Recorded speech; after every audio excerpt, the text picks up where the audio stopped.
Ladies and gentlemen, Ōtautahi News.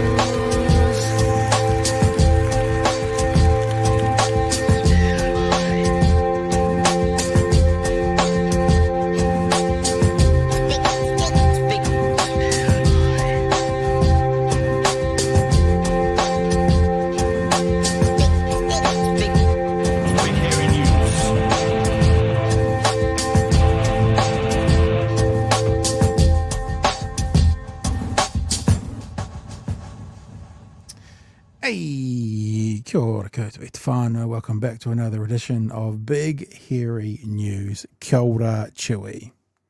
Kia ora, Pat. On tonight's show, we're going to pivot quite dramatically. It's going to be a cooking stream. All right. No movie reviews? Movie reviews? No? No, that's played out, bro. Yeah. I am going to set up a camera in the kitchen, and you can watch me burn noodles because the world is crazy. Everything's insane. Just see an old bearded man fuck up noodles. That's going to be our content from now on. I expect a spike in viewership. Well, maybe you could do that Wednesday night because I'm not here Wednesday night, and Emily will be joining Thursday. you. Oh, thanks. I'm not here Thursday night. I wasn't even I listening. can't to myself. burn noodles every night. I'm not made of noodle money. Just do it on Thursday night. Emily will be in for me on Thursday night. So I'm assuming you'll be talking all sorts of pink things. Doesn't that normally happen with Emily? It's all themed, like a themed rockery. Thursday night, BHN makeup tutorial. Emily will just tell me how to improve my image, and that's what we'll be doing for an hour and a half. Kia ora, all register within 236 days, vote in 249. And an early one here from Buddhistic. Thank you too for your super chats. Was inspired by your reaction to Luxon's reaction to war crimes, made a little short, wanted to run it by yous, see if it's okay to do this as it includes your content. Cheers, it's on my channel. Mail@bhn.nz. Just send us a link with the YouTube link, and maybe we'll just throw it up tonight and show the whānau what you've done. Mail@bhn.nz. Have you? I haven't seen it. So I've seen it. It's great because it very prominently it's me going, what the fuck, at Luxon. So I'm okay with it. It's got my endorsement. Hey, I'll tell you what, we won't get into this yet. We've got a guest coming up very shortly. We had a conversation around crime numbers last week, and I was like, 49,000 fewer people. That sounds pretty. I mean, if that sounds great, doesn't it? In isolation. And what I said to the whānau was, yeah, but my bullshit nerve's going off. Exact words I used. My bullshit nerve's going off. So if this is accurate, obviously we support it. I think we need to delve a bit further into the numbers. Well, TVNZ delved into the numbers tonight, and honestly, it's made me furious. We'll get to that later on in the show if you guys haven't heard about that yet. Also, lots of stuff going on. Opportunity Party has come out telling the government they need to reverse their LNG desires. Luxon's desires. He has various desires. One of them is for LNG. And a bunch of stuff. It's a bit like last night, whānau. There's lots of little things going on. It's to do with Iran or what's happening in the Middle East. And I'll kind of bring them in and slide them in when they feel appropriate. But it's going to be a big one, including everything we wish Luxon's parents had have done, withdraw and apologise, at least its father. But he did that today. And I both want to congratulate him on, you got to, when you say you're wrong, you got to say you're wrong. But we do need to delve into, this is the leader of our country who realises today, again, after he's spoken to his handlers on the 9th floor, that 100 and some odd children getting blown up is bad. He couldn't figure that out on his feet yesterday, but he's come out today withdrawing commentary around, any means to an end. So he misspoke. He misspoke by 7 saying times. the same 7 thing times. 7 times, 3 different platforms, repeatedly from a script. That's very relatable. Look, if we've got time, And we might not, but I'd like to mention the 110 complaints that the unit that deals with complaints about religious issues in the US military fielded yesterday. Okay. I know nothing about that, so that's exciting. I look forward to having that as well. Before we get Everybody to remember that, because I will forget. got that, chat? Set your alarms, chat. That's your job.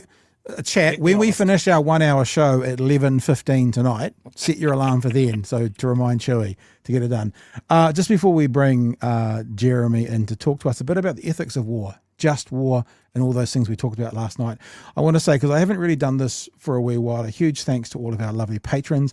We are going to have a Patreon meetup this weekend. Now, this year, I'm sorry, but the meetups aren't for anyone who's a patron. It's for certain levels of patronage. And there were some people who got like a quarterly Patreon last month who won't be able to come to this one. I'm sorry about that. It's just how the Patreon levels work. And I want to say hello and a huge thanks to Marlene Bacanara. Also to Melissa Wong, to Wayne Neely, and to Moriora, all of which in the last week or so have either joined up our Patreon or who have rejoined or who have edited their membership. Thank you guys for being a part of what we do. A lot of plans for this week. We are still in a bit of a holding pattern with a couple of ideas that require significant investment. Hopefully we'll get to tell you about those in the next couple of weeks. But what we do day to day here, what we do day to day here really is reliant and dependent on primarily our patrons. Obviously, our merchandise sales is in there as well. Oh, what's you finished? You done? Oh, all right. Apparently the dog's done. We'll get rid of her then. Obviously, dependent on you guys being able to support us either through buying merch or being patrons. Patrons are the ones that we kind of decide what we're going to do in 3 or 4 months from now. So if you've been thinking about it for a while, if you want to get along and support us, patreon.com/Big Hairy News. All right. Let's welcome to the show Jeremy Moses. Jeremy Moses is an associate professor in political science and international relations.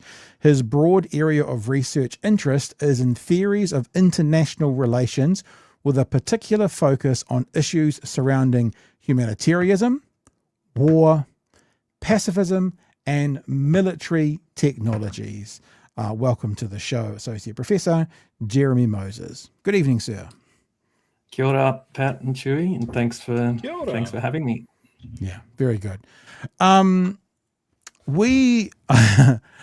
Where do we start this conversation? So, okay, let's do it this way.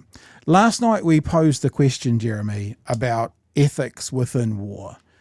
We posed that question after Mr. Luxon said that they would support any actions taken to try and keep Iran away from getting a nuclear weapon. He was challenged by reporters. Do you mean any action? When you say any action, what do you mean? Any action? Like any action? Which, of course, engenders a lot of ideas as to how much of the heavy lifting the word any is doing, what that actually means. And that's just kind of prompted me, at least, or us to start thinking about what is okay in war, what is just in war, what is humanitarian in war. And, it's not even necessarily that we have to tie it into this current conflict, but I guess we're going to. And that's sort of where we're starting. So with that very long diatribe as an introduction with no real question, would you like to share your thoughts around that? Yeah, it is a big question, but I think I can try and give a little bit of shape to that. There are probably a few different component parts that people would think about when thinking about the idea of just war. Sometimes we refer to the laws of war or international humanitarian law, sometimes to just war theory, sometimes just to humanitarianism. And there are links between all of those things, but there are also some important differences between them. If we start with thinking about the laws of war, here we can think about rules around when it is legal or legitimate to wage war. And those rules for us today and since 1945 are contained within the United Nations Charter. So fairly straightforward rules around when it is considered to be legal under current international law to wage war against another state. So that's a really big question in the context of this current attack on Iran and Iran's response to it. The other elements. Sorry, go on. No, you go. Yep. The other elements, if we're talking about international humanitarian law, then that's more about regulation of the conduct of war. So that's leaving aside the question of whether it was or was not legal to go to war. It's about how you fight war. And this is primarily built around the Geneva Conventions, the 4 Geneva Conventions, so that the development of that begins in the late 19th century, but again, really comes into focus at the conclusion of World War II, as people are starting to rethink, all the horrors that they've experienced and how rules can be put in place, not just to protect combatants, but increasingly to protect civilians, because we see more and more civilians suffering as a consequence of war as we move through the 20th and into the 21st century. So while initially the Geneva Conventions were intended to protect combatants, who were the primary victims and in war fighting, whether in terms of being killed or imprisoned or wounded, then the focus, and I think what most people think about now, is how the Geneva Conventions and international humanitarian law protects civilians. In terms of just war theory, it kind of sits outside of law. It relates to some of those principles of what we consider to be humanitarian war fighting, and some of the principles of just war theory are kind of codified in the Geneva Conventions, in international humanitarian law. But then there are other principles that are broader than that, and sometimes states like to draw on just war principles in order to give a kind of legal gloss to war fighting, when actually what they're doing is illegal. So all of these different elements are relevant to the current situation. As I said, I think the question of whether it was legal for the United States and Israel to carry out this attack is fairly straightforward, and that we refer to the UN Charter to determine that. And most people, I haven't heard anyone say it's legal under the UN Charter, because it isn't. But the questions around how the war is being fought, and whether the precision warfare makes any difference to how we should think about the different sides, questions of proportionality, questions of targeting civilians, that relates more to the humanitarian side of the laws and principles of war. So as you were talking, I brought up what you're speaking of, the UN Charter. Under international law, specifically the UN Charter Article 2, initiating war is generally illegal. It is only considered legal in 2 specific circumstances, which is obviously why you heard Helen Clark using this phrase yesterday. Self-defense against an actual or imminent attack, armed attack, Article 51, or when authorized by the United Nations Security Council under Chapter 7. They've also got trouble in America with designating this a war, which is why I think you saw a few of Trump's cabinet today talking, this is not a war, because to declare war in America, you have to go through the Congress, and they didn't. So therefore, if this is indeed a war, then it's even illegal within the way the Americans do it under their own, how to declare war rules. Yeah, I mean, I don't want to over-intellectualize it, but I think it is really important in thinking about all of these different elements to go back to the 1990s and the post-Cold War decade, and the emergence of this idea of humanitarian intervention, which came about. It was partly invoked, or to some extent, in the first Gulf War in 1991. The idea that the Iraqi people should be liberated from the oppressive rule of Saddam Hussein was part of the justification then, but really it was more about getting them out of Kuwait. So, and that had a UN Security Council backing, so it was considered to be a legal war on the part of the United States at that time. But then you get into the breakup of Yugoslavia, NATO intervention in Bosnia, but the main one really is 1999 and the NATO intervention in Kosovo, because it's at that time that NATO chooses to carry out strikes, very much justified in terms of protecting the Kosovo Albanians against Serbian oppression, And NATO, really driven by Tony Blair and Bill Clinton at the time, decided to proceed with aerial attacks, primarily aerial attacks on the Serbs, without UN Security Council authorization. And so this was on a humanitarian basis. And they were really, what they were arguing was, yeah, there's an acknowledgement that what we're doing is illegal, but because it's for these sort of greater principles of protecting human life and human rights, upholding these universal values, that should be considered to be a reason why we can do this without the support of the Security Council. And it was very controversial at the time. But what it represented was the beginning, or it was along the path to the erosion of the rules around when it is legitimate to wage war. So I think that the practices and the principles of humanitarian intervention in the 1990s, and then it became known under the title of the Responsibility to Protect from 2001 onwards, helped to feed into this idea that you don't always need Security Council authorization to wage war. Sometimes there are bigger principles at stake. And people were very, very convinced by this. Other people, including myself, suggested that this was a dangerous path to go down, that as soon as you start to loosen these rules, what you see is moral arguments being made in order to justify war.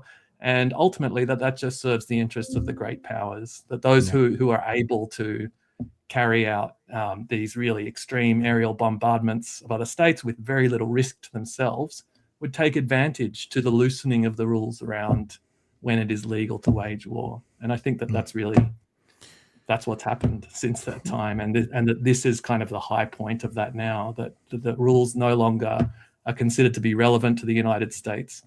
We've heard examples in Iraq is another example, and New Zealand objected at that time. But this time, obviously, the allies, the traditional partners of the United States and Israel just seem to have completely fallen into line.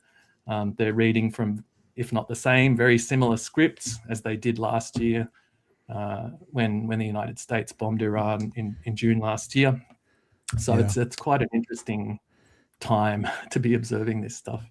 That whole proportionality we've heard of recent times. I mean, the example from the last 50 years is the Falklands War, when the British guns could shoot something like 6 miles and the Argentinian guns could shoot 3. So the British naval boats just sat 5 miles out and just bombarded them. And we've had people on the show who lived in Gaza in 2011 talking about there's no ground to air defense in Gaza. So literally the helicopters just sit up there over them and just pick and choose what they want to do. Chewy, sir, thoughts? Yes, so many thoughts. I mean, I said the other night that there's a difference here, that previously, like when the US went into Iraq, it was all bullshit, but they still went through the pretense of going in front of the UN and going, well, here's a bunch of marked maps and surveillance photos. They're definitely enriching uranium. We know where they're doing it. We know that they're doing it for weapons. See the red circles here that show that they're doing it. So we're going in. And who wants to come with us? And now it seems that we've gone right past that, where in the matter of a couple of months, the US has unilaterally done decapitation strikes on 2 countries, kidnapping 1 world leader and entirely annihilating the leadership of Iran from the looks of it. And we're all just sat here again, waiting for the US to tell us what we believe.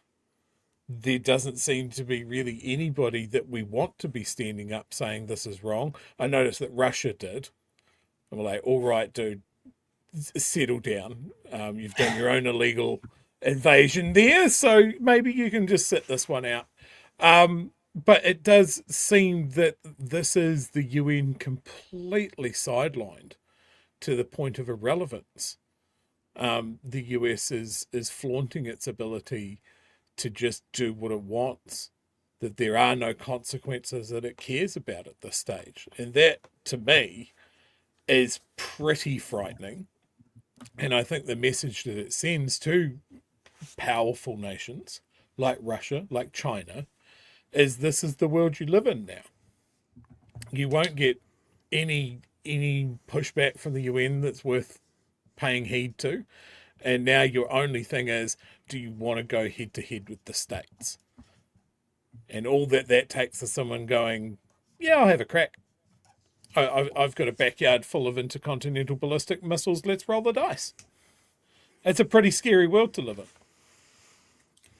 Yeah, and people warned about that in 2000, following the September 11 attacks and the invasion of Afghanistan, and then in the lead up to the invasion of Iraq, and the United States under the Bush administration then, and this concept of the Bush doctrine was all about saying, well, we don't care what the Security Council says. The United States will act wherever and whenever it wants to. It will act preemptively. At that time, there were so many people who were saying this is a really dangerous path to go down. You can't just throw away all of these principles and create new rules around when it's legal or legitimate to wage war, and give that prerogative to powerful states or just to yourself, because ultimately that will lead to the collapse of the system in general. And so, but you're exactly right. Like, there was a long lead up to the Iraq war. Like, it was talked about for a long period of time. There were huge protests around the world, including in the US. There were states that were opposed. France was opposed. New Zealand, in our case, was opposed. And they took a lot of flack for that. But there was a lot of sort of intellectualization and a lot of analysis of the legal standing. This time around, very short lead time. Like, this developed really quickly over the last 2 months.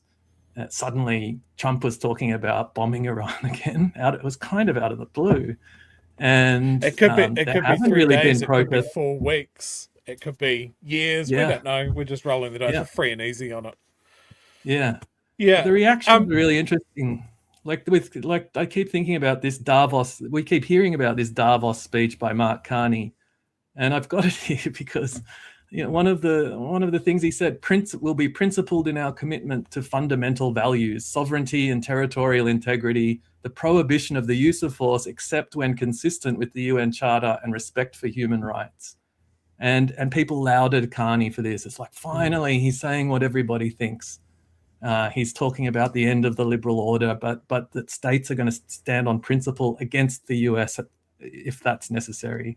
And then a few weeks later, here they all are, like, rolling over completely, totally disregarding the role of the United Nations in relation to this attack, and it's still being treated as like that's everything's just normal again. It's very strange. Hey, if I could take a step back, talking about, ethical law or lawful war, is there one that sticks out into your mind, and this can be the US or anyone, where it was an ethical, and what's your example of an ethical or lawful war?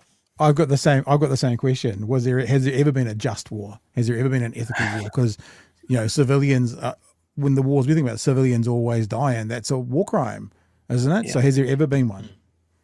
I'm a big critic of the idea of just war. I don't believe that principles of justice and rights belong in relation to war. I think that there's really fundamental problems with that, because you're trying to smuggle in these universal values and say we're doing this for human rights or for positive values of various kinds, whilst you're killing people, as you say. And I just think that there's a fundamental problem with that. And again, So just war is an oxymoron, is what you're saying. A just war is an oxymoron. I'm one of the people who makes that argument. Yeah. And it's not a popular position, and people will always say, well, what would you do in response to Hitler, or what would you do in response to another Rwanda, another Srebrenica?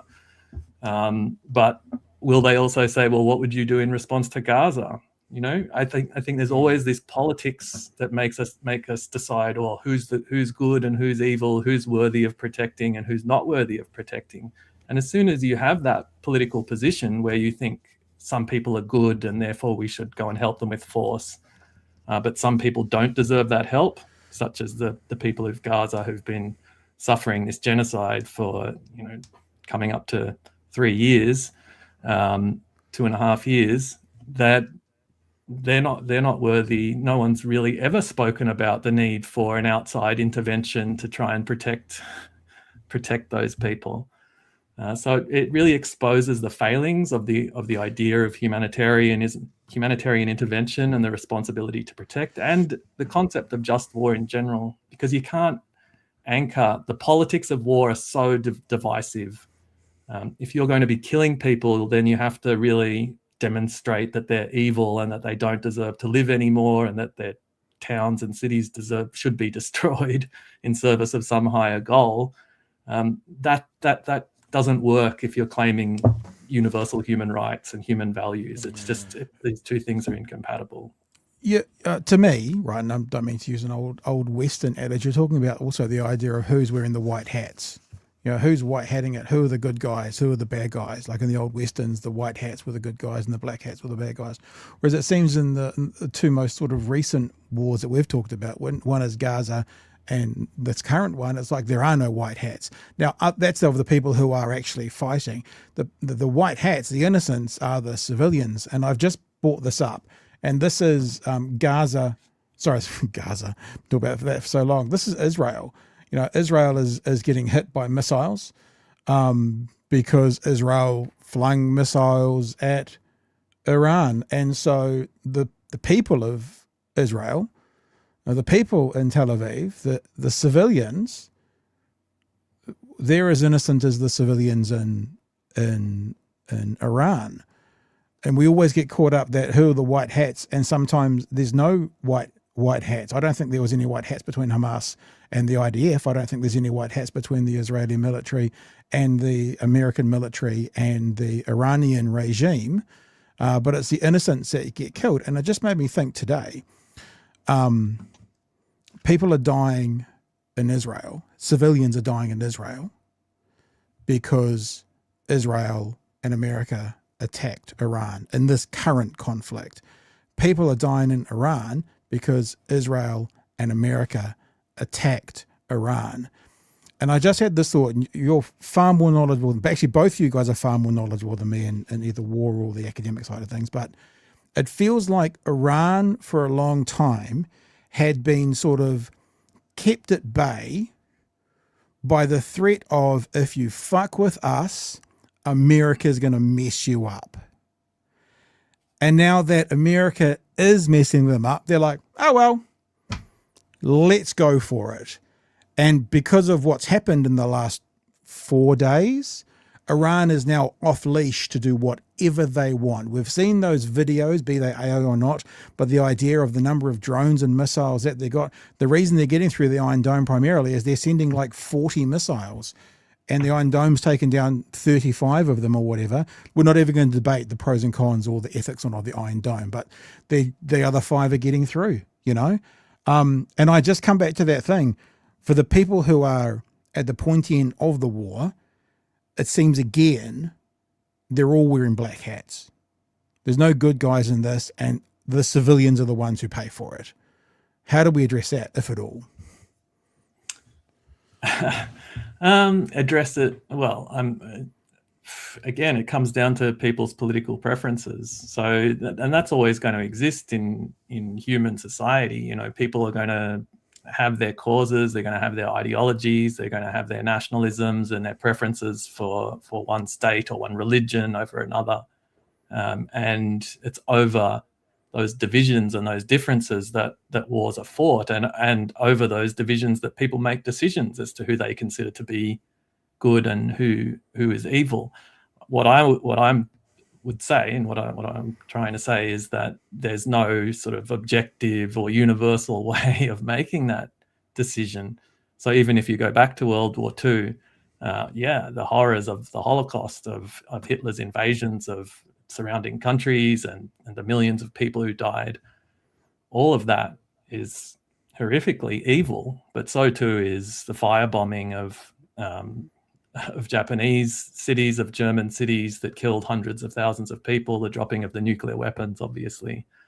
And yet some people will still say, well, that was in the service of justice, so therefore it's okay. To me, as I said, I don't buy that. I think humans will continue to fight and wage wars, but I get very upset when they try and apply this sheen of universal justice to it. And I think we're seeing that to some extent, even in this conflict. So despite the fact that the sort of MAGA crowd, Pete Hegseth and Trump himself, don't really care about values, and they're quite explicit about that. Especially Hegseth talks about disregarding rules of engagement, that it's just sort of full-on ferocity. We'll just do whatever it takes to win, and we're doing it for America. It's pretty much what he said in a press conference today. Didn't he say something like there's no PC war here? Or he used the word woke when he was talking about going to war? Yeah. What a fucking nong.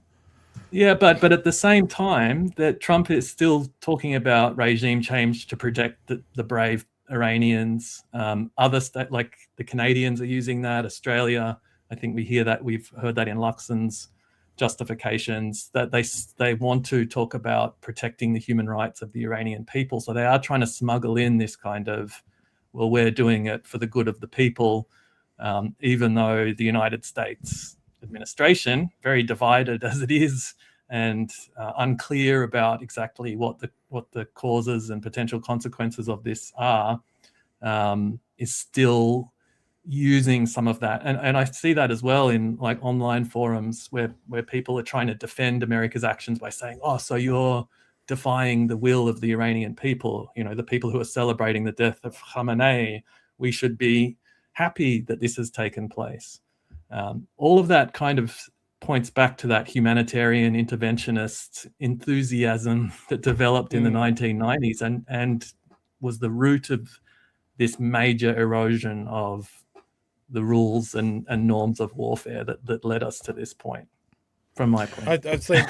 I've seen a bit of that today with people going, "Oh, you should be celebrating the death of this evil man, this head of this evil regime." And I'm just like, tell that to the parents of the 150 odd schoolgirls that got blown up.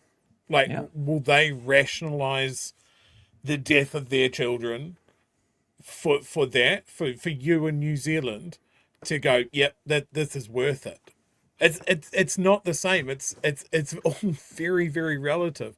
And Pat, you mentioning, the civilians of Israel on the receiving end of hypersonic strikes and stuff like that. We're also talking about a very specific subset of the Israeli population, those that can't afford an airfare out of Israel. Yeah. There has been a constant stream of people heading out of the danger zone, the people that have the ability and the connections to get the hell out. They're not rolling the dice on Iron Dome. That's not enough surety for them, but they're happy to go to Marseille. They're happy to go to Cyprus. They're happy to go to Italy and we'll just wait this one out. Now, that's something that the population of Gaza had no options for. And it's certainly something that the civilian population of Tehran and other parts of Iran, they don't have that option either. So, I mean, I've spoken at length on the show. Yes, I'm a war history nerd, geopolitics nerd, all of that sort of thing. And it's one thing to sort of look at maps and little markers of what units did what leader said this.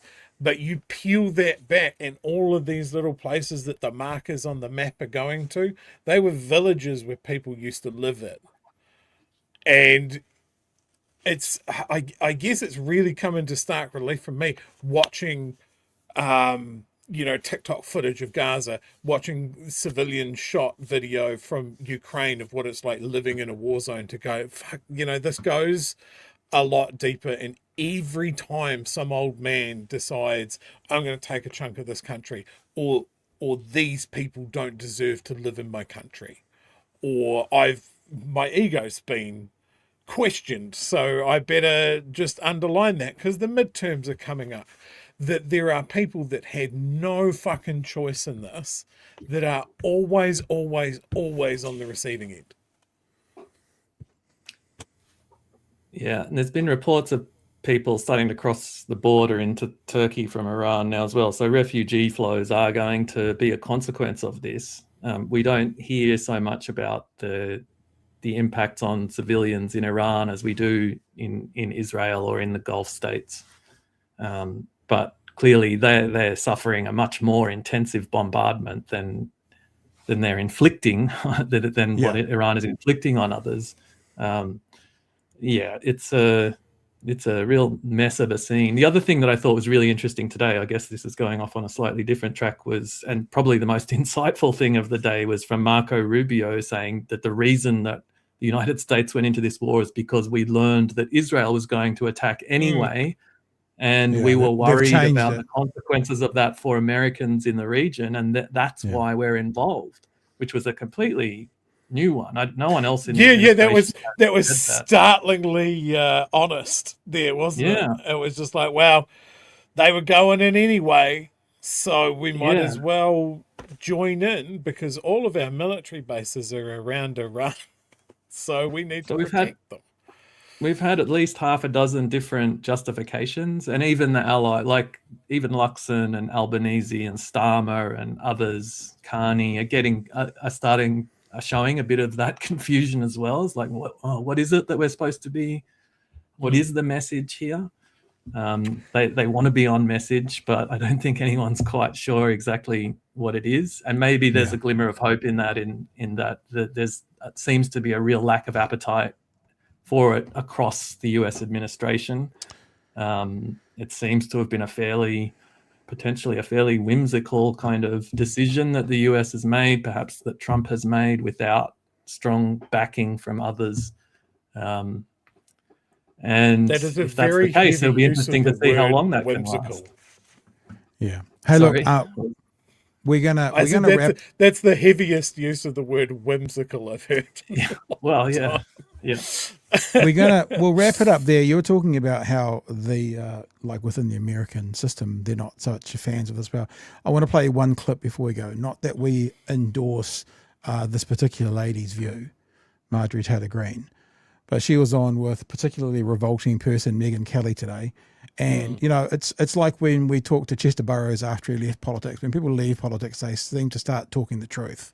And here's 48 seconds from Marjorie Taylor Greene today talking to Megyn Kelly about what she thinks, and maybe some of those of her ilk are thinking about this. I want to say, what is happening to the man that I supported, you supported, the man that denounced what happened in Iraq, the man that said no more foreign wars, no more regime change, promised it on the campaign. J.D. Vance promised it. Tulsi Gabbard promised it. All of them promised it. And we're a year in, and we're in another fucking war, and we've got American troops being killed.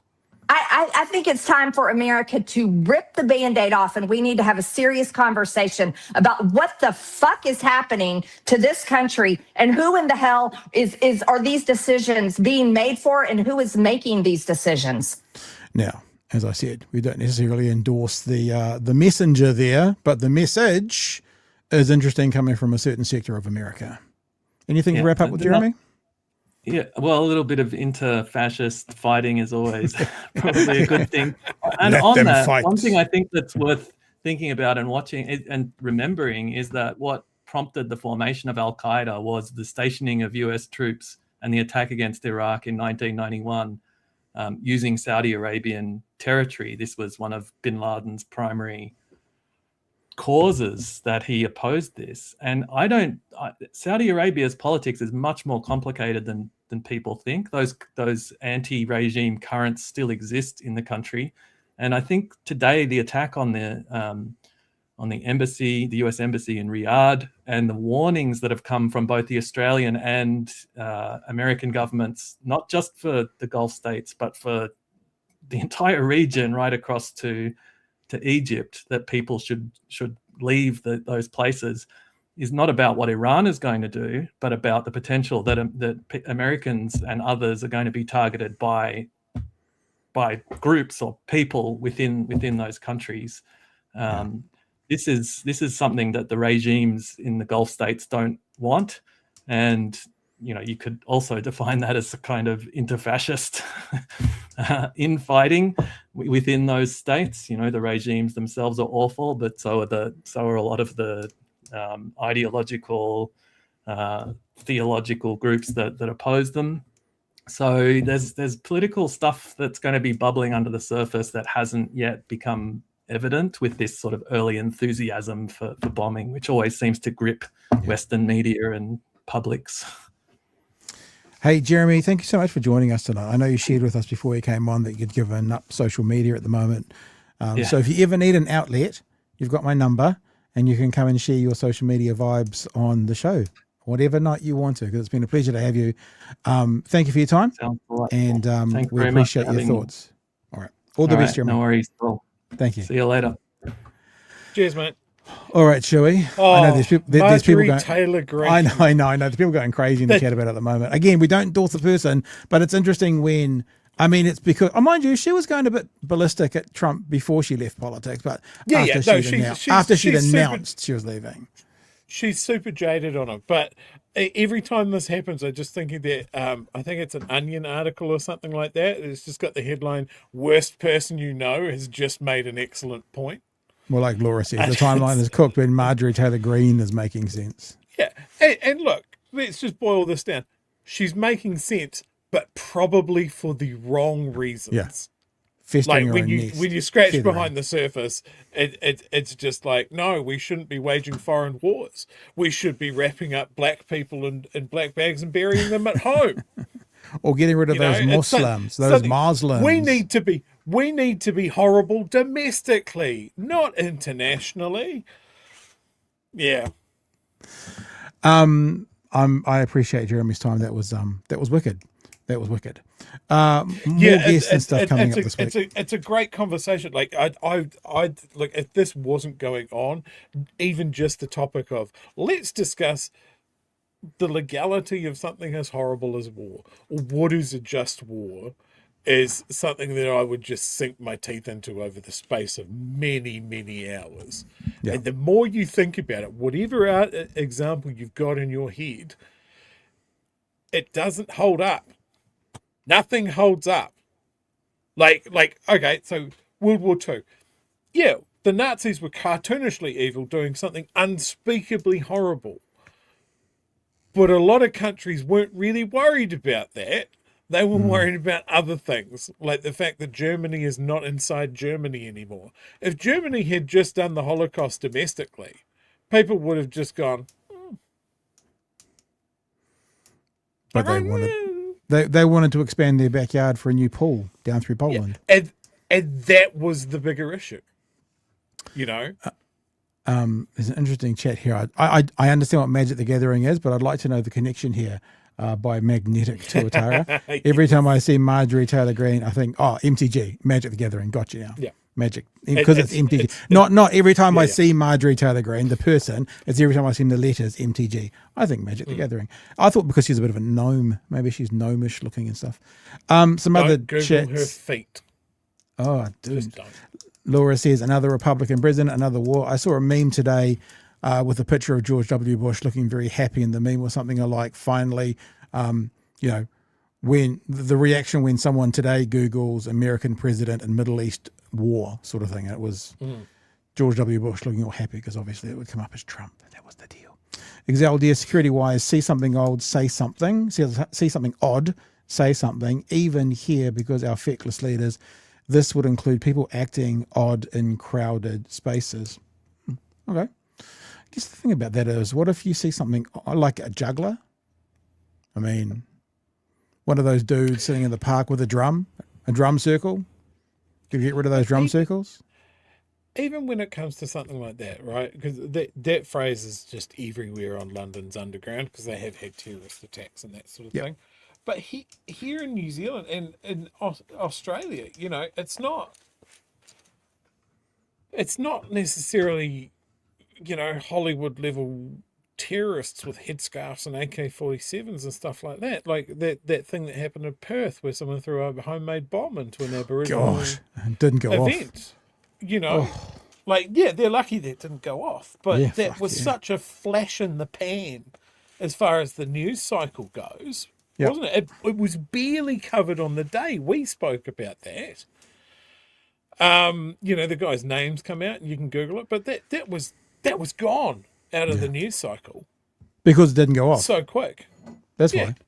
Because it didn't go off. But the fact that they have people walking around that think, I'm going to huck a homemade bomb into a crowd full of Aboriginals because they call it Invasion Day is bananas. And we have that here. We have people that are bubbling away that are probably a bad week away from doing something fucking stupid. And our security services are still, to this day, focused on the wrong people. Like, they have people from our Muslim community crying out, saying, we will volunteer to monitor the extremist talk, both from our own community and the ones that are coming for us. Do you want us to do that? And our security services are going, no, we're good. We don't have the money, manpower, or focus, but she'll be right. It's crazy. Right. We'll keep on moving now, shall we? Because there is some more stuff to do on Iran and what's happening, and specifically to do with a certain retraction that a prime minister needed to do today. He said he misspoke, but also there was debate in the House today around what New Zealand's response should be. I do always think it's kind of adoringly amusing. I do imagine what a warmonger American would say when they look at New Zealand Parliament going, I vote that we table a submission that we're not happy with what's going on. It's like, dudes, come on, just be cool for a while. Don't embarrass us on the world stage. Be the cool kids for a change. We were the cool kids in the 80s. You can be the cool kids again. You're allowed to be. It's okay. Let's have a look at more news, but more specifically around what's happening in New Zealand today to do with Iran and our political world. Back home, Parliament engaged in an urgent debate on the crisis in the Middle East today, with the Prime Minister under pressure from the opposition to take a stronger stance against the strikes.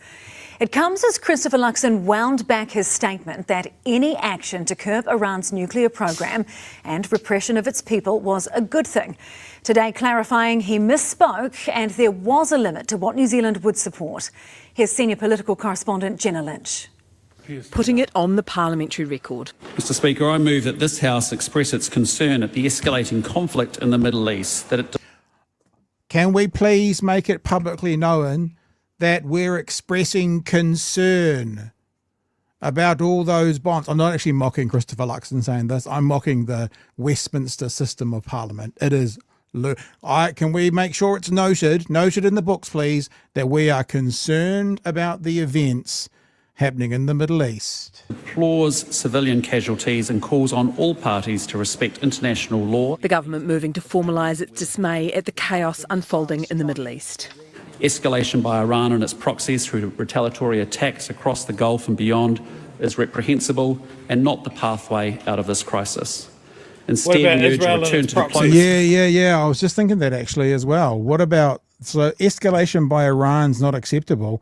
What about aggression by Israel?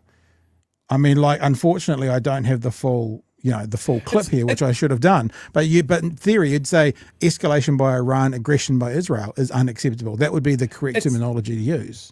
Language is important. This is why we have a Ministry of Foreign Affairs, a diplomatic court who actually work out what the best thing to say here is. But I love this. Iran has proxies. The US has allies. Yeah. Are they not Iranian allies? Why is one different from the other? It's always this thing of Hezbollah is funded by Iran. Fantastic. Who is the US funding? The most destabilizing factor in the entire Middle East and the only player that has nuclear weapons. There is, I'll try and find it. I'm going to push play in a second. I'll try and find it. But there is a really interesting tweet going around at the moment that shows the front page of the New York Times, and it shows it how it refers to what's happening in Iran and how it refers to what's happening in Israel, and similar to what you're talking about, proxies and allies. So we'll keep going with Mr. Luxon and then we'll come back. through retaliatory attacks across the Gulf and beyond is reprehensible and not the pathway out of this crisis. Instead, we urge a return to diplomacy. The Prime Minister today ruling out military support, not that it's been requested. But would New Zealand join the US in this? No. I mean, again, as I said yesterday, with respect to the strikes, that is independent action from the US. Is there anything that would change your mind on that, or is that a flat no? No, and we haven't been. I mean, it's a no for me, and we haven't been asked to do, and I think we're unlikely to do so as well. Yesterday, the Prime Minister struggled to communicate the government's position. We obviously understand. We're not saying that. What we're saying is that we understand this. I don't know how to be any clearer, guys. I mean, what he just said at the end, though, is completely true. I don't know how to be any clearer, because you're not being clear and you don't know how to be clear. And I was almost going to stop right at the very start. Maybe I should. What are we, 128? I wanted to hear the first things he said again, the very first thing from tonight's program, 128.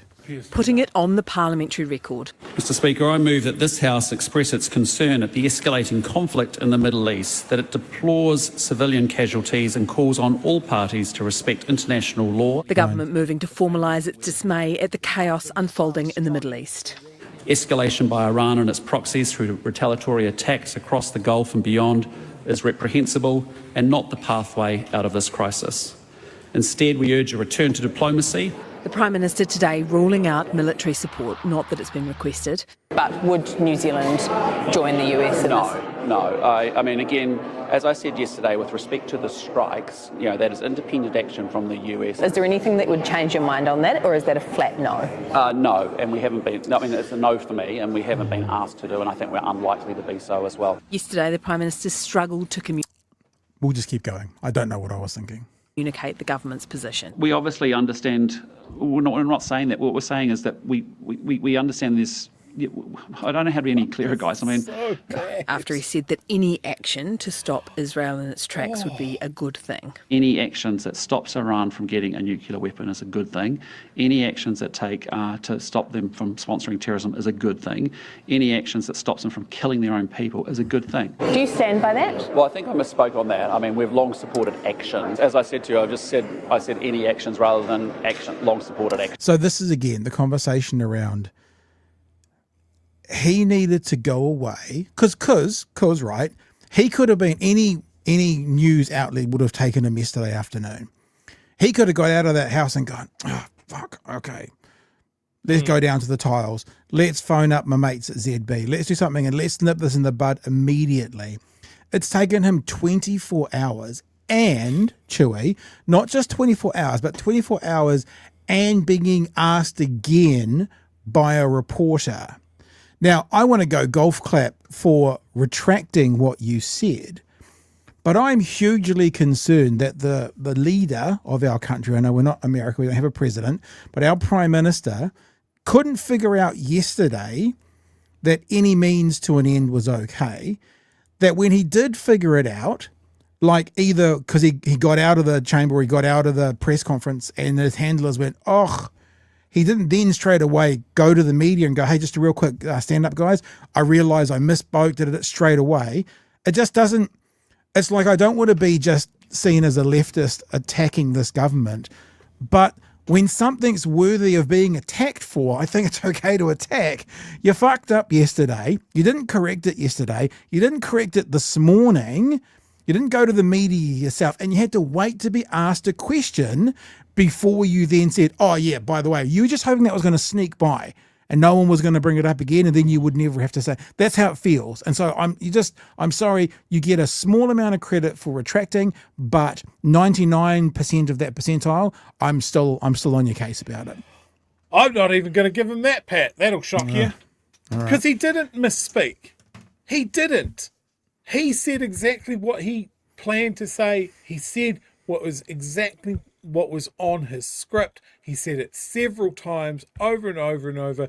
It's several different. That is not misspeaking. That is what? Finding out that your talking points didn't land, and it's taken this long for your colleagues to fucking smack him on the head, going, McFly! So are you listening? Yesterday he said Israel instead of Iran.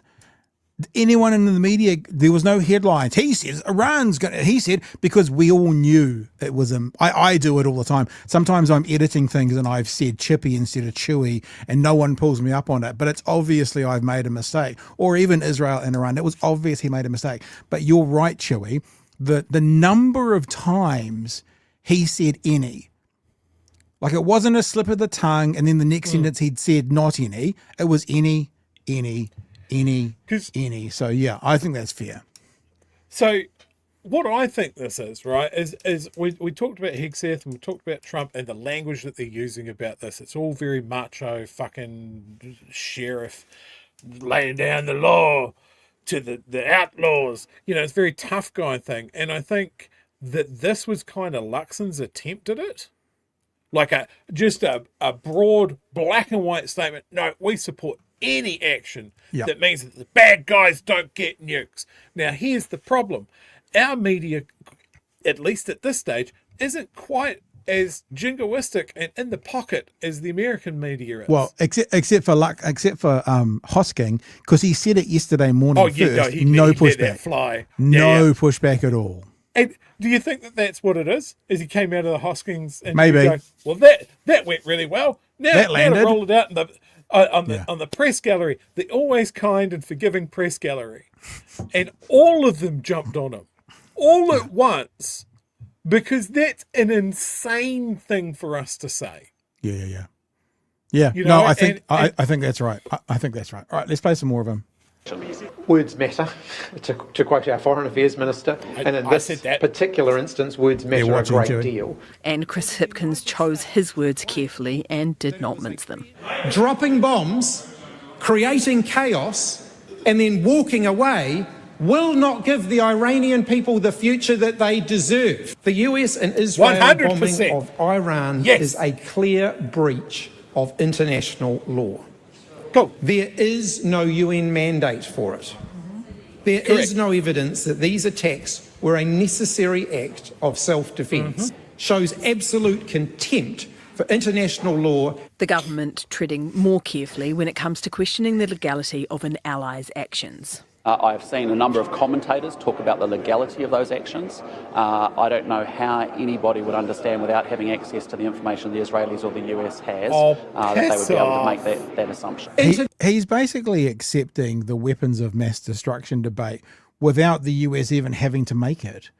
Yeah. He's basically saying, I said this last night, he's basically saying we have to trust Donald and Bibi. One of my clips today, there was a thumbnail that said something like, ask Bibi and Donald. And that's basically what he's doing right now. Which is insane. This is why there's such a fucking disconnect here of like, what world are you living in? Like, what example, in Luxon's term as leader, can he look at the US and go, yes, they are trustworthy and fair dealing? Yep. Like they have lied to us so many times. Like nationals had their noses rubbed in the tariff thing as an example. Like why would you treat this administration and the way that they're behaving as business as usual? Yeah. It's not going to benefit us. Like getting a big old snort of Trump's asshole is not going to benefit us because they don't give a shit about us. So then act on that freedom and have a moral position. And if we had a leader that had a moral compass, that would happen. And you can defend that. But he doesn't. He doesn't. Hipkins, that was a statesman-like statement that I would be proud of a leader to make. Yeah. Well, let's have a listen to more of what Hipkins has got to say. I've got some Hipkins from breakfast this morning as well, if we want to get to that. International law applies to everyone, including our friends and allies. People who don't know what it is that the Americans or the Israelis... Why is the libertarian suckling at the teat of Israel and the US? Atlas. Yeah. Atlas, fossil fuels, mate. That's all Atlas cares about. So Iran sitting on an enormous reserve that the US can't get its greedy mitts on, but they're going to take over Iran like they did with Venezuela. Atlas is very much for that. Fair enough. Is new, somehow pretends that they know more than people involved in the conflict. The opposition imploring the government to take a much stronger stance. Mr. Speaker, Aotearoa must be a force for peace. Where's Winston? Did he jump up out of his seat? Would you like to know where Winston is? Where's Winston? Argentina! Of course he is. Talking to that nutter.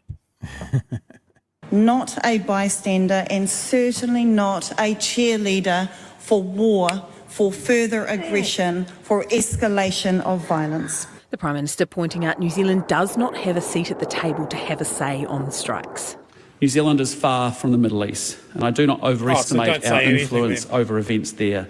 We are not central to this region or this conflict. It's like in the 1980s. I mean, we never said anything about like a nuclear-free Pacific because, you know, what say have we got to? It's like, you know, in 1981, we never said anything about race relations in South Africa from all the way over here. What's the point? I mean, what's the point? We can't do. It's like in 1896. I think it was 1896. We never said anything about women in the vote. Yeah, what is it going to be way over here? How are we going to make a change? Yeah. Can you imagine? Like someone asking for a quote and the leader of New Zealand just gets all bashful and goes, "Oh, I don't know. We're very small. We don't have opinions. Do you like wool? Do you like wool? Do you like hobbits? I could talk about that for a little bit. Oh, I don't know about Iran though. I'm sorry. I'm being bullied now. Yep, 1893. I looked it up as well, thinking that doesn't sound right. No, 1896. Oh no, that was the first modern Olympics. What was the weight women for the boat? Women for the boat, 1893. I don't know. I don't have an opinion on that, Pat. I'm a leader of New Zealand. I'm a very small country. I don't have any opinion on historical events. A country that leads the world on international matters. Not because we are the biggest, not because we are the loudest, not because we have the largest military or the biggest economy, but because as a country, we know who we are. The world is not waiting for what New Zealand thinks. I don't care. New Zealand is waiting for what New Zealand thinks. Te Pāti Māori reaching for a radical response. Kick the FBI out, the United States and Israeli ambassadors. Let's put a PO in the ground. A lot of things in war are uncertain, but New Zealand expelling the US ambassador is a highly, highly unlikely scenario. Now, there is that conversation, right, about what should be done to the US ambassador and stuff. And there's other sides going around to it. Did you see this thing about the New Plymouth Council flying the American flag? Can I just say something? No, there was a big American car show in town. Carvana or something. And so I just want to say publicly one thing. Okay, guys, someone's done something unthinking and put the flag up because of the car show. They're always going to. There's nothing to see there.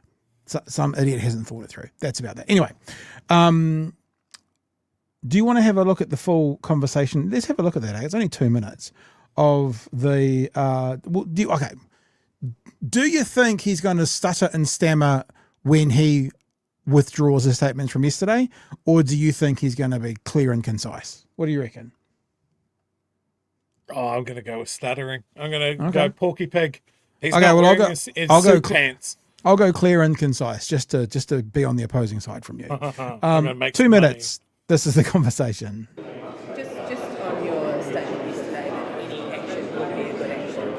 Do you stand by that? Well, I think I misspoke on that. I mean, we've long supported action to make sure that Iran doesn't get its hands on nuclear weapons, as I said yesterday. Right, we've long supported action to make sure that it doesn't, can't continue to sponsor straight terrorism. And obviously long support action with respect to actually repression of its people, but obviously not any action. So what actions do you not support?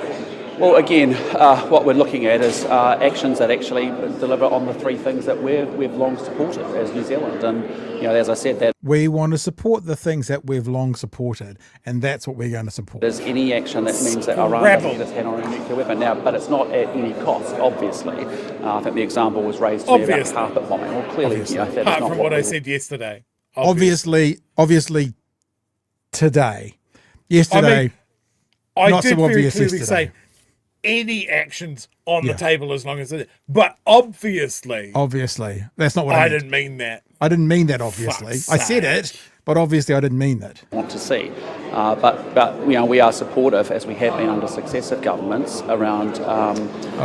He's trying to get some cred from Helen Clark right now. Oh, he is literally trying to get cred from Helen Clark not going to Iraq. Because like successive governments, you know, when it comes to this, we're all the same. There's not really any differential between red and blue when we're talking about this. We're all the same. Successive governments, Chewie, all the same. We're all the same. We are supportive, as we have been under successive governments, around making sure that Iran doesn't get its hand on a nuclear weapon. We think that's very destabilising for the world. We obviously haven't yet been asked to join anyway, but would New Zealand join? No. I mean, again, as I said yesterday, with respect to the strikes, you know, that is independent action from the US and Israel.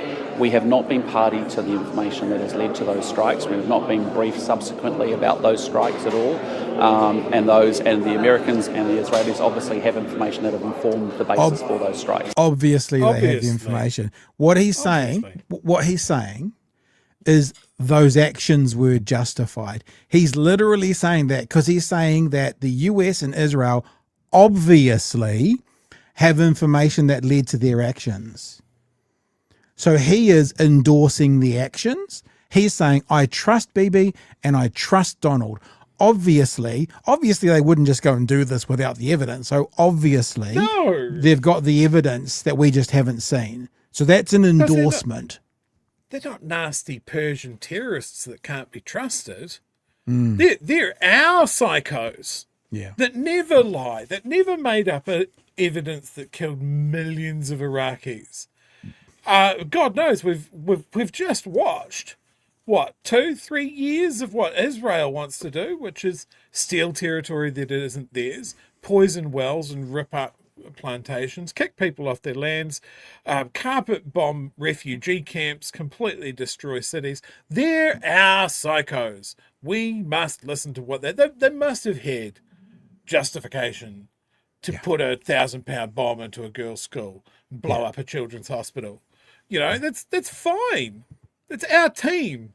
Well, obviously what happened when they were when the IDF were lining up those missiles, they obviously, Chewie, the front page of the things to blow up was left over from Gaza. And they hadn't ripped that page off and looked at the next page because the front page it said school hospital. So obviously, they made a mistake because that was supposed to be Gaza from the week before, but they hadn't torn off that front page to get to Iran, the page under. So obviously, that's what happened. I think you're right. Up there, there'll be an IDF colonel flying a bomber, and he's just taken the wrong target list. Obviously. Schools, hospitals, couldn't find any tents. Yeah. They'll come later. Yes. All right. I have seen a number of commentators talk about the legality of those actions. I don't know how anybody would understand without having access to the information the Israelis or the US has that they would be able to make that assumption. It's real fucking easy. Assumptions. I have to live with evidence and facts, and the facts that I have is that I haven't seen. This is hilarious. Mr. I'll take no advice. Now, this is really important, right? We say this about these guys, how they flip-flop between evidence and expert advice and not. He has to take the evidence and facts. Listen to this really carefully and now relate this to everything else he's ever done in his whole prime ministerial ship. Assumptions. I have to live with evidence and facts, and the facts that I have is that I haven't seen that. I have to live with evidence and facts. Clipping that, anytime any person interviews the Prime Minister, yeah, but you have to live with evidence and facts. You told us that. The evidence for cancelling Smoke Free 2025 says another 40,000 New Zealanders are gonna die. The facts say you did it for another reason. Information, and therefore we cannot jump to a conclusion one way or another. But you can't say. Sorry. Well, as I said to you, I said any actions rather than action, long supported action. But you said any action multiple times. Did you just not understand? Multiple times. Where did the error come from? Well, no, I just said to you, I misspoke. I meant action rather than any action. And if you misheard that, the reporter said, but you said any actions multiple times. So how can you say you misspoke? You said it multiple times. Any action, and apologies if that's short, but that's what I said. So I got all Thank excited. you, New Zealand Herald. Yeah. Yeah. Anyway. I'm just going to bounce off this comment I just saw in the chat. You not knowing what is going on is part of the evidence that it was illegal, you utter fool. Yeah, true. Good point. Because that would be the whole thing, right? If they had carte blanche, we've 100% confirmed that they've got a nuke and it's ready to go, as an example. Israeli operatives have found it and all of that sort of stuff. They would put that in front of the Security Council because it's a blank fucking check to go for them. The fact that they said nothing, the fact that Marco Rubio has stood up today and gone, look, the Israelis were going to go anyway. We just joined in. Yeah. Because we were going to cop it. We were probably going to cop it anyway. So we might as well get some hits in. A surprisingly honest foreign affairs position from the US. But to see Luxon just stumbling through that. Has that made it any better? Has his explanation made it better or worse? Yeah. Here's some file footage of Luxon. Yeah. No pants. That was when porky picking it. That's in his office on the 9th floor of the Beehive, where he takes his pants off. That's you know how some, like in The Simpsons where they go into Homer's head and there's just a monkey banging some cymbals. This is what's going on in Luxon's head when he misspoke. He's just being a good little porky pig, no pants and a sweatshirt and US flag. That's all he needs. I want to play one more thing. I was going to play a bunch of stuff from breakfast this morning, but I'm not going to. But I'm going to play one thing because Chippy didn't say it in his speech in the House. He makes a really interesting point. And the interesting point he's about to make is about how important international law is to New Zealand. Why is international law important to New Zealand? Well, it's important to New Zealand because if we follow the ideology of might is right, New Zealand is going to be at the bottom of that pile. Yesterday, the Prime Minister described the strikes as independent action taken by the US and Israel, while noting they have removed the leader of a regime New Zealand has long criticised. Joining us now is Labour leader Chris Hipkins. Good morning, Mr Hipkins. He's right on that front, isn't it, that we have long criticised that leader?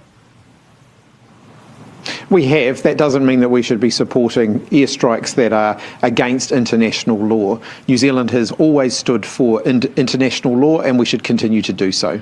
Helen Clark called that a disgrace, and the Prime Minister said that we didn't have the intelligence on the attack. So where... Point of order. Mr Luxon is right. They don't have the intelligence. Just putting it out there. No intelligence to be seen. There is none. Not a single bit of intelligence to rub between them all. I think I'm picking up what you're putting down there. Yeah. No intelligence. None. And the whole front bench, not a single ounce of intelligence. Where are we? Who's right here? New Zealand should stand up for international law and we should be principled and independent in our decision making. When the United States invaded Iraq, New Zealand said, no, that's not something we're going to be part of. We didn't support the Iraqi regime, but we didn't support the US's action. Similar thing applies here. We don't support the Iranian regime, but these actions are contrary to international law and international law matters. Have the rules of engagement changed, though? Are the circumstances here different? If the rules of engagement have changed to the point where countries can do whatever they like, regardless of what international law says, that is a very bad thing for a small country like New Zealand, who relies on international law, who relies on international rules and norms for exporting and for earning our way in the world. We should be standing up for those things, not simply saying, oh, well, that era of international politics is over. So does the Prime Minister need to be clearer about whether he thought this was legal or not? Well, the Prime Minister was all over the show on this yesterday. I don't actually know what the New Zealand government position is because it seemed to change multiple times during his press conference. So he didn't use the term might is right, but it's very, very clear that if countries can do whatever they want, which is what America has done, what Israel has done, be damned international laws, when you are a little small country proportionally to the rest of the world, population small proportionally to the rest of the world. If any country can do anything they want, and if international law is gone, countries like New Zealand are vulnerable for anything to happen to. Countries like New Zealand need international law to be adhered to by the big boys, because we're never going to be able to win a battle with the big boys, whether it's a battle of might or whether it's a battle of economies, or whether it's a battle of money. So we need international law. We need our Prime Minister to be on the forefront talking about how important adhering to international law is for countries like New Zealand. We don't have that at the moment. Yeah, God help us if one of our biggest trading partners decides to come after us. I don't even have to tell you which one it is. Could be any of them. But yeah, it's just a bizarre, it's a moral failure. As you said, your meaning of the word intelligence, it's an intelligence failure. Like, I don't see how Luxon has failed to clear this incredibly low bar as our representative on the global on the global stage. Do you think it is because Winston Peters has taken an Air Force 757 to Argentina for a holiday? You think so? Do you think because we haven't got that elder statesman that needs to come in a cloud of fucking cigar smoke and go, let me take it from here, sonny? Cigar smoke and dead skin cells, to be precise. Oh, delicious. What an intoxicating aroma. But look, if we're talking about how to make statements, like even Rawiri's one, which is, it is extreme, but he's the leader of a smaller party. He can fucking get away with it because he doesn't have to put it into policy tomorrow. This idea that we have an FBI base here now is fucking bananas. Oh, we aren't going to kick the US ambassador out. Like, honestly, that's not going to happen. We should have long ago kicked the Israeli ambassador out and the Russian one.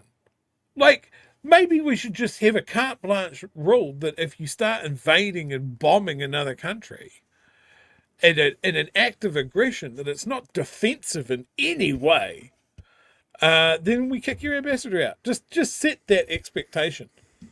It will be interesting to see. I mean, we've all seen, either if you're too young to remember it or we were there to remember the Mission Complete banner, Mission Accomplished banner from George W. Bush. And Trump has been talking about... I do remember how prominent his package was in that flight suit. I didn't see that. I wasn't looking. Why were you looking? I'll find it for you. I wasn't looking. It's like David Bowie's penis in the labyrinth. You weren't looking for it, but you knew it was there. And Trump started by talking about this being days, and now he's talking about it being weeks. And there's every chance that this will still be happening, this current conflict, this war, during our election. I wonder, should the left get in, if there'll be any differences around an FBI office in New Zealand? Will there be any differences around what will happen to the Russian ambassador if there's still war in Ukraine? So basically, if you think about that as well, Russia was the aggressor in Ukraine. That makes America and Israel the Russia in this battle. And that's not to support the Iranian regime. That's to simply say, who were the people that were the aggressors? Who were the countries that kicked it off? I don't know if I want to see George W. Bush's penis. George W. Bush's bush. I don't think I want to see it. Oh, good God. Sorry. And can I enhance? It's on his Tinder account now, isn't it? That's the front page of his Tinder account. Oh, no, I can't embiggen it. Enhance. It's as big as it's going to get. Enhance, Chewy. Enhance. Okay. So Trump doesn't like when other presidents upstage him. Can you imagine him squeezing into some sort of flight suit? Well, Stormy Daniels also says something about his nether region that there is a mushroom-shaped thing. So, yeah. Hey, look, there's one other little thing about this. I am. It's all kind of connected, but it is one other little side note. A tweet on our account today. I mean, honestly, could you write a better script to show how terrible this government's solution to New Zealand energy needs are? And that is because, Chewy, Qatar's state-run energy firm says it has halted liquefied natural gas production after Iranian attacks, sending gas prices soaring in Europe and Asia as Saudi Arabia announced it was temporarily shutting down some units of the Ras Tanura oil refinery located near the country's eastern region after fire broke out following a drone attack. So when we talked about the LNG proposal, and we were told about variable price fluctuating at risk of things like a Ukrainian war or a Russian war with Ukraine, this government poo-pooed it all. And we find out today that there is a halting of LNG prices in Qatar. Now, we were going to get our LNG apparently from the southern states of America. Guess what will happen to the price of that? If they have no competition coming out of Qatar, guess what will happen to the price of LNG coming out of the US? That sounds like a conspiracy, Pat. The one thing I'm going to add to this as well is Opportunity have come out. Now, I like their press release. I don't like their timing. We knew that the LNG terminal was a bad idea on day one. Opportunity has come out saying reverse the decision based on the current geopolitical situation. But we knew that on day one. So Opportunity, you get a C. You get a C for this. From Opportunity, a call for the government reversal on LNG terminal. The evidence could not be clearer that tethering New Zealand's future energy to a volatile global commodity like liquid natural gas will not serve the interest of Kiwi communities and businesses, says the party leader. European gas futures markets have just registered a 50% price increase in response to conflict in the Middle East. This is not an energy system we want to design our future around, particularly given the geopolitical fallout of the crisis. We are calling on the government to acknowledge the evidence and reverse its decision to build an LNG gas terminal in Taranaki. So to reverse that decision. I mean, again, it's a bit like previously. I mean, I appreciate the sentiment. You are a few weeks too late. If any of you guys watch Kyle Kalinske out of the US, I'm sure some of you do. He always says this thing that the left are always correct and they're always far too early. And one of the things he cites is the Iraqi war. You know, true leftists, the Bernie Sanders people were saying no from day one. The Dixie Chicks were saying no from day one. They got ostracized. And now it's that thing where every American goes, oh no, I was against it. I was against it from day one. The left are always correct, but they're always correct too early. Now, we're correct about LNG, but it's only now that there's a conflict happening that other people are seeing it. Now, we're lucky that it's happened with, well, we're not lucky there's a conflict, but that the wake-up call has been 2 weeks in, not 3 years in after we've got LNG here. But this is something, it's a theme that he often talks about, that Kyle often talks about. Now, the left is always right, as in correct, but it's always the first one off the blocks and is treated like a fool, and then everyone else catches up X amount of time period later. Perfect example in a short time frame is the LNG terminal. It's a perfect example, Joey. Yeah. Oh, it couldn't be better timed. Just spectacular underlining of what we were all saying. Yeah. This idea that LNG was going to give us energy independence and resilience was all good until the first time that there's a regional conflict. Which was 10 days later. With natural gas. Yeah.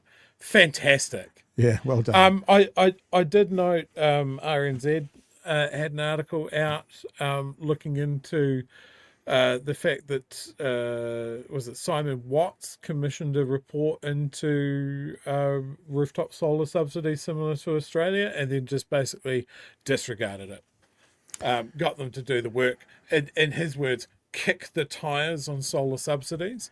RNZ went hunting for that story. An enormous amount of documents were refused under the Official Information Act. There can't be a sensible reason for that. Yeah.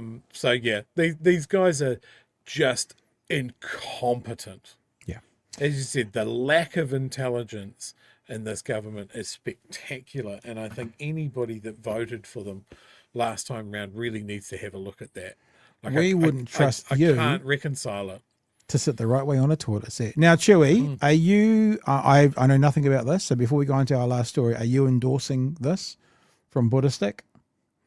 You said you've seen it. I haven't seen it. I don't know anything about it. Oh yeah, purely because I'm the full stop on this tiny little video. It's really good. It's fine. It's just literally a clip of ours with some words on it. Here we go. For the whānau from Buddhistic. Buddhistic's is a restaurant in Dunedin. Have we seen that before? It is. It's interesting. It's got very 70s decor, but it does feel a bit like you're in The Sopranos when you walk in there. It's all dark and dingy and stuff. Here we go. From Buddhistics. Is it playing? It's not playing. Oh, it is playing? Oh, it's not playing. Oh, there's no sound? Because I'm not in a position to judge. It's talk about low-hanging fruit. What the fuck? Okay. All right.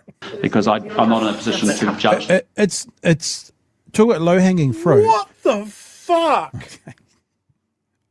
You might want to clip because the I'm audio not in a position to judge. It's talk about low-hanging fruit. What the fuck? Because I'm not in a position to judge. It's talk about low-hanging fruit. What the fuck? I get that now. Because I'm not in a position to judge. It's talk about low-hanging fruit. What the fuck? It's very funny. I think we've had actually we see what we all are. Killing in Cambodia. What's the next one? No. Why is it playing all weird and selecting everything? Killing in Cambodia. Anyway. Oh, it's actually much like I just thought it was a very small clip. I didn't get it goes on, mate. It's much longer for Stalin. I get it now. Here's another one. What's the next one? The Caligula's. It's very funny. That's very funny. Well, this is exactly what we were saying last night, right? Like, would you trust this man in a moment of crisis?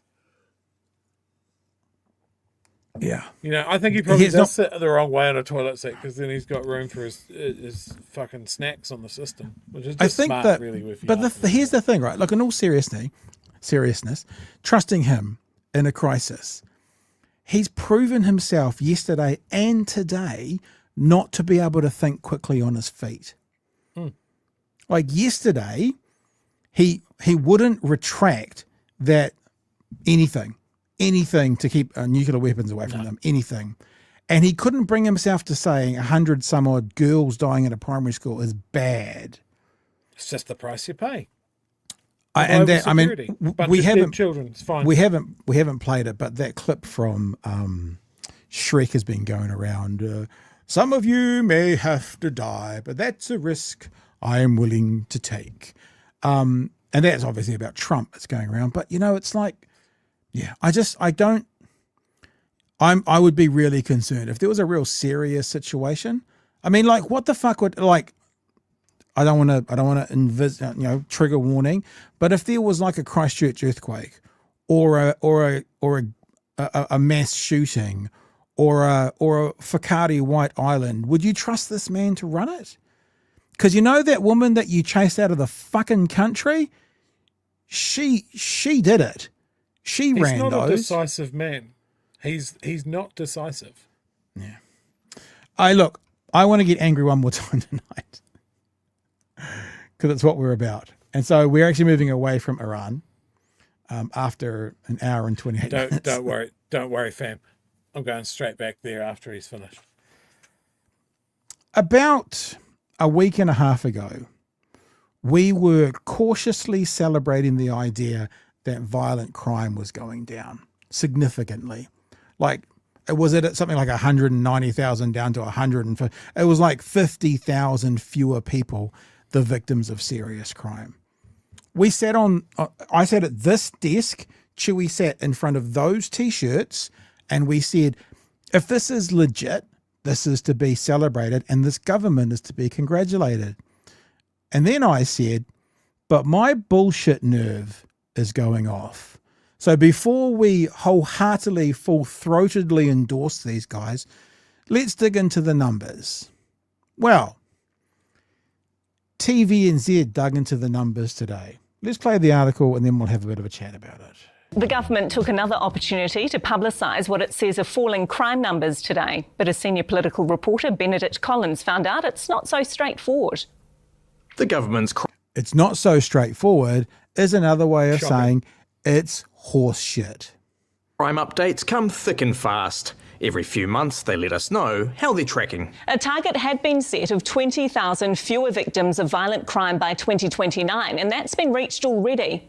Last week, the latest. And the good news is that we are tracking well ahead of those targets. We can see that there have actually been 49,000 fewer victims of serious violent crime. This one apparently just too good to miss. Particular for the benefit of viewers of One News and others who may be interested. The latest figure is that there is 136,000 victims of crime, a reduction of 49,000. The many updates, also a golden opportunity. This actually, Chewy, I'll be honest with you, this makes me furious. Because this is not, like the Mad Butcher has an advert and he goes, some people say they're the best sausages in the world. And he's right. Some people do say that. Sometimes in advertising you can make an obvious exaggeration, but it can still be true. This is just a straight out falsification of how you read data.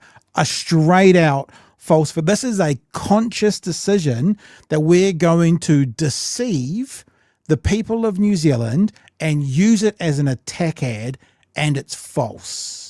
Opportunity to put in the boot. Just 2 short years ago, just over 24 months ago, we were dealing with a massive increase in violent crime, up 30%. The survey launched in 2018 and talks to Kiwis about their experiences with crime, reported or not. We've kind of thought of these crimes in some respects as crimes in the shadows. They're incidences that we don't know about in the formal justice system. Obviously, there are a range of measures. The one that has consistently been held as the strongest, clearest measure of crime in the community is the very broad survey that is done on crime and victim survey. The minister says this is the gold standard for assessing crime, yet it doesn't show violent crime surging under Labour. What? That's weird, eh? What the Justice Minister has just said is the gold standard for number of victims of violent offences. It doesn't show what they've been saying it shows. In fact, what it does show, Chewy, is that National are far worse than Labour. Crime surging under Labour. The total number bounced around, rising in Labour's last year and early in National. You notice this blue line? Oh, that was climbing for quite a bit there, wasn't it? That would be the national government. That would be crime increasing under the national government. So when Luxon goes, 24 months ago, well, it's not 24 months ago, it's June, well, it is June 2024. 24 months ago is correct, but what you left out was under national. That was a national number. Now, again, we're going to go back because Goldsmith is saying this is the gold standard. But what these guys have done, fucking makes me furious, is they've taken the numbers to criticise Labour from one set of graphs and the number to say their numbers from another set of graphs. That's what they've done. This is the gold standard for assessing crime, yet it doesn't show violent crime surging under Labour. The total number bounced around, rising in Labour's last year and early in National's term, then falling sharply. Instead, the government relies on a different data set, police data on assaults, to show violent crime surging under Labour, although it's continued rising a little under National. That's entirely consistent with the way the National Party view law and order issues. They pick and choose their statistics when it's convenient for them to do so. Do you think it's a little bit misleading, though, when you use one set of data for your record, which shows it going down, another one in a completely different set for Labour, rather than comparing yourself with apples? No. So whether crime has gone down and how much it has fallen depends on where you look. Benedict Collins, One News. So, this is the graph that they are talking about the increase under Labour, right? And the source for that is New Zealand Police yearly totals of October till September. And this is the graph that they're talking about how it's reduced under National. Source, Ministry of Justice.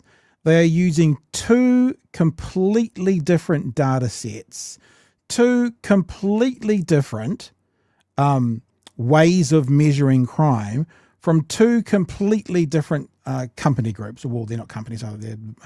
And what they're saying is Goldsmith is saying this is the gold standard, the Ministry of Justice. But unfortunately for him, the Ministry of Justice doesn't show what they say, but he's citing that as the gold standard because the Ministry of Justice shows the numbers declining for them. But it doesn't show Labor climbing. But, police stats do.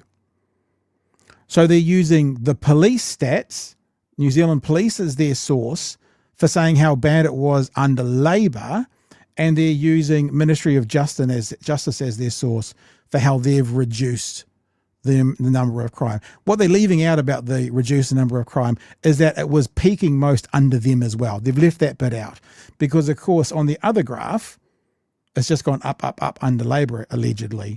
But on this graph, so basically they're reading this graph where the red line stops, that's where they stop. And they're reading this graph at the peak, not where the blue line starts, but at the peak and how it comes down. And it just makes me furious. If this was an advert for a business, they would be before the Advertising Standards Authority. There would be a breach of all sorts. If this was like to sell a product, there would be lawsuits against them. There'd be court cases against them because they've fudged the numbers, and this can't be a mistake. This is what they do.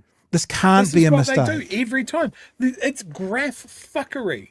They have a masterclass in it. And what I love is that this is just a classic case of what we should always do when National come out to bang the gong about something, is just wait 1 to 2 working days for whatever shambolic shack of success that they've built around them to be knocked down by a journalist with a couple of hours. Like, they never stand up to it. I just think from now on, such bullshit. Journalists with access, we know you watch. We hear from you occasionally. Every time this government puts out numbers, can you cite your source, please?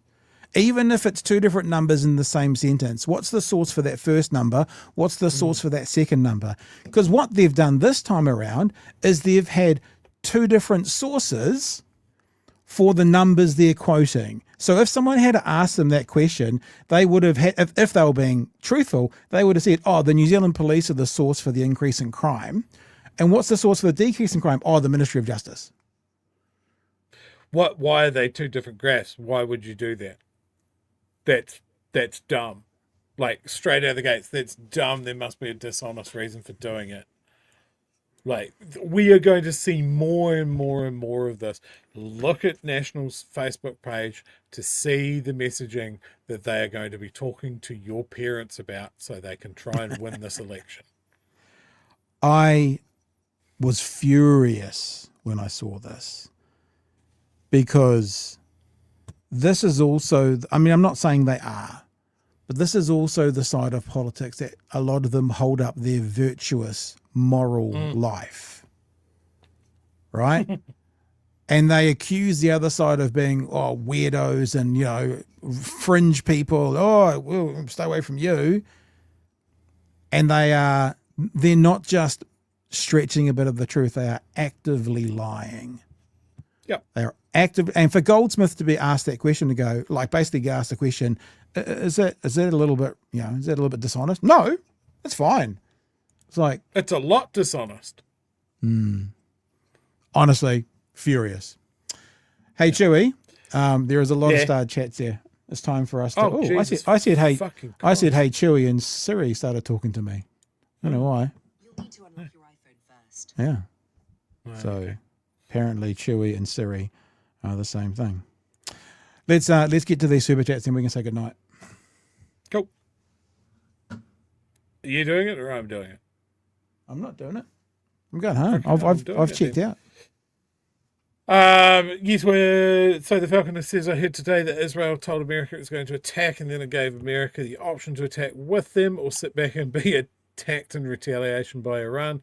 Yep, we've mentioned that a couple of times tonight. This was a chat from very much earlier on. Just my mouth was open at that point. Just crazy stuff. Study Boy NZ, we here in New Zealand, we have had a weak as water response to the war, but have jumped all over Iran and need to stand up against all countries. XL there, misspoke once at the presser, intentional, also using it on Hoskins, exactly. Misspoke. He misspoke. Did he misspoke? He didn't mean that. The workshop statement didn't work, and now he's having to backtrack. Yep. Hate to think of Luxon slipping his tongue. Gross. Look, it's not about the frickin' targets. Like the Children's Hospital or the girls' school. We're not worried about the targets. According to Luxon, it's up to the accused to decide if they're acting illegally. Tough on crime. That's a very good last line. Tough on crime, eh? Yeah. Aunties, uncles, and Chewy going off. Real leaders. So like you but were also but here, was Pat. it? But was it a ram raid? I mean, I don't really have a position on whether it was a ram. I mean, like the person driving the car might have some more information to add to it, and they're the ones that are going to know if it was a ram raid or not. So. That's so good. And I support any measures that would keep a dangerous product such as tobacco away from the public. Detective Rogers, he's pinned me down as a voter. I do support what I support. We had that one. You not knowing what's going on is part of the evidence it was illegal, you utter fool. So good. Fair play to Chippy. His response is good. He looks positively statesmanlike with his answer. Absolutely. That is what I want from a representative of a country. To be fucking spineful. If New Zealand has no agency, pity Puerto Rico and Guam. Small country, next to a big one. No small country anymore. Some of you may die, but it's the sacrifice I'm willing to make. Donald Lord Farquaad Trump. Lord Farquaad has even weirder hair, so I don't know how that's going to work. True. There is a request to soundbite Chewy's "What the fuck?" that needs to be on the soundboard, Pat. Okay, done. For the 2 or 3 times in a 6-month period, you remember you have a soundboard. Goldie's a good guy. Willie Jackson. Check. Sorry, I just reset the clock.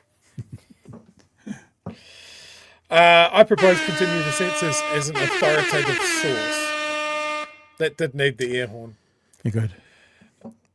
Do you know what I would like to close out the show with? Nope, I'm gonna close out the show because when we just did that little script of Luxon pretending he wasn't going to comment because he didn't know about the ram raid situation, it reminded me of Jack Howie that I'm particularly enjoying at the moment on TikTok. So I'm going to play one of Jack Howie's TikToks to finish. It's titled "White Boomer Kiwis." The minute someone says one word in Māori. Not Maori. I don't speak Maori. I've never said a Maori word in my life. I'm a Kiwi. Never said a Maori word as a Kiwi. Never. Couldn't bloody if I wanted to. I couldn't understand it. All the strange ways that they write those letters. I can't pronounce it. It's bloody impossible. It's not as if it's easy to say Morena. Sorry, Morena, not Morena. Morena. I could never learn to say Morena. Morena. As someone who's not married. No, impossible. I just think it's absolutely. It's just English. It's just a language. You can see it. It's easier, and that's that. How do you spell thorough? Oh no, that's different. That's different. You get used to that. Thorough. THOROUGH. You understand the GH is. We all know that. You just get used to it. Philanthropic? Well, the pH. We all know the pH is fa. We all know that. It's just, you get used to it. You get used to it in English. You get used to it in English, but in Maori, I couldn't get used to it. You're bloody joking. You're having a bloody laugh. You're having a bloody laugh. Look at me, I'm laughing. Having a bloody laugh. I could never learn to say morena. Maori, Pakia, Kia ora. Yeah, it's not that hard, actually. I guess I'm just being a fucking idiot. Revelations. He's very good. I follow him. I've had a couple of people in the chat remind me that I had another story. We are crunched on time, and I only have a single Substack source for that story, so I'm going to wait and see if it percolates out. But the short version of this is that there have been reports and complaints to a watchdog organization in the US military that deals with complaints about religious breaches, like of someone's personal rights and that sort of thing. That there have been several briefings given by high-level commanders speaking on this attack on Iran in biblical terms. So that's what like majors and generals and stuff have been using biblical terms. Gotcha. That it's a war for Christianity. Oof. And that they must defend Israel because of the end times. Oof. And people have automatically gone, oh, holy shit, I don't like where this has gone. And apparently there's been 110 complaints from about 30 different bases that this has happened. Wow.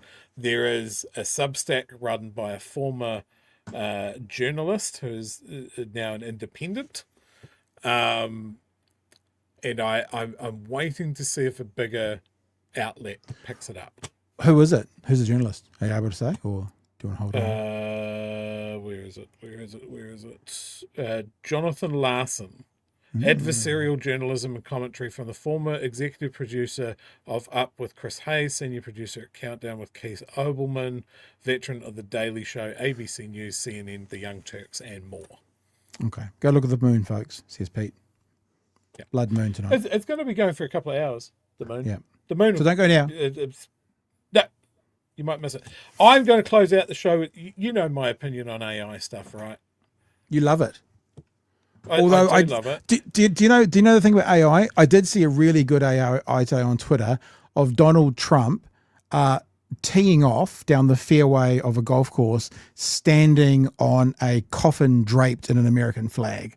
It's a pretty good AI. It's a pretty good AI. Well, I don't fuck with AI, as everybody knows. I have been convinced by the description on this one that says that this isn't AI. Okay. Which means it can't be, because that's the rules. Yeah. No, I mean, this looks legit, right? Like, it's literally in the room. I assume this is how it went down.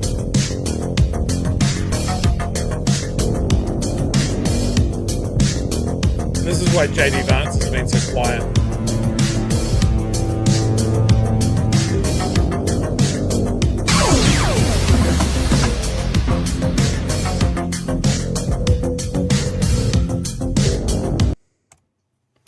US foreign policy. All right, whānau, we will catch you tomorrow night from 9 p.m. for the next edition of the Big Hairy Type of News. Thank you for being with us tonight. Thank you to our guest, Jeremy, for coming on board and having a bit of a chat. And I guess we will do it all over again tomorrow night at 9 p.m.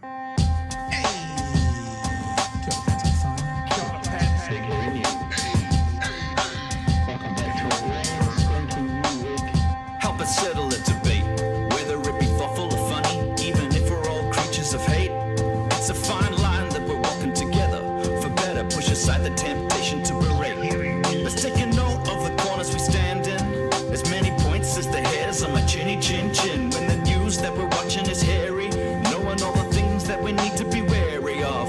Like the rich have the hand out for rewards, while the many have to work at what they can't afford. And the rest of us ain't paying attention, or maybe have questions way too